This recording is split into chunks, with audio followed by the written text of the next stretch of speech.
Now, a lot of work goes into organizing many of the meetings that take place on the sidelines of the main G20 summit that's going to take place in November. Just behind us, day 3 of the G20 Tourism Working Group meeting is set to get underway at any moment now. But let's get a better understanding of the workflow, what's being discussed, and of course why it matters. We'll bring in now the DDG of the department in Aneme, Malan, who joins us now on the SABC News Channel. DDG, it's lovely to see you. Thank you so much for making time to speak to the SABC. As I mentioned, a lot of planning has gone into pulling off meetings, including the one that's currently underway now. But help us place where in the stream of these kind of talks this kind of meeting falls, and ultimately what the objective is. Thank you very much for the opportunity. Yes, a lot of work indeed goes into the planning. We started with taking over the presidency, of course, last year, but for the tourism work stream, we started our work much earlier this year. I think it was in March. It was a virtual meeting where we introduced the presidency's proposed priorities for the tourism working group to the member countries and invited guests.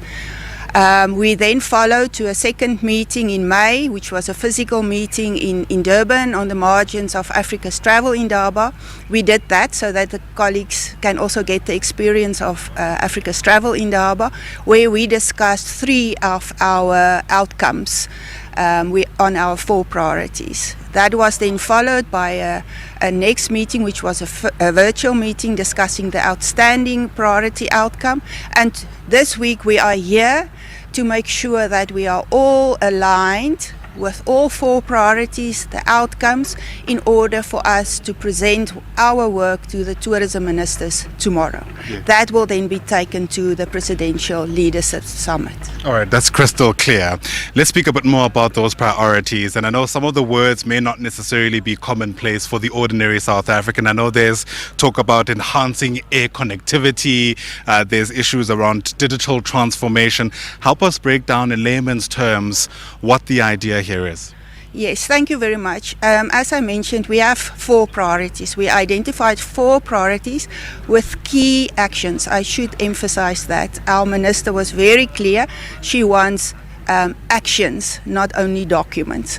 So the first priority is around artificial intelligence, innovation, digitalization, but also how it can assist tourism SMMEs and startups in bringing them into the biggest value chain of the tourism sector. This links very nicely to the hackathon that is also currently being hosted. Our second priority speaks to seamless travel and air connectivity. You talked about that, but not only air connectivity per se, but also intermodal connectivity. Once you're on the plane or off the plane, what then?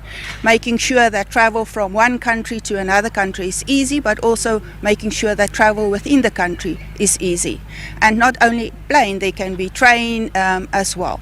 The third priority speaks about tourism financing and investment, mostly to enhance our competitiveness and our sustainable development of the sector. And the investment summit that Minister hosted yesterday is a nice link to this. The last priority speaks to enhancing resilience. I think the COVID pandemic and other climate change matters really brought this to the fore. So it's enhancing resilience to ensure that we have an inclusive and sustainable tourism sector across the world. Absolutely, also very important, and sounds like quite a task. So we wish you all the very best, DDG. Thanks very much indeed for speaking to us. There you have it, the DDG of the department, Aneme Malan, speaking to us really about what's at the nub of what's being discussed here. And as she mentioned, hopefully it doesn't end in just policy documents, but ultimately materializes to change the conditions at the very least of those who depend on and work in the tourism sector.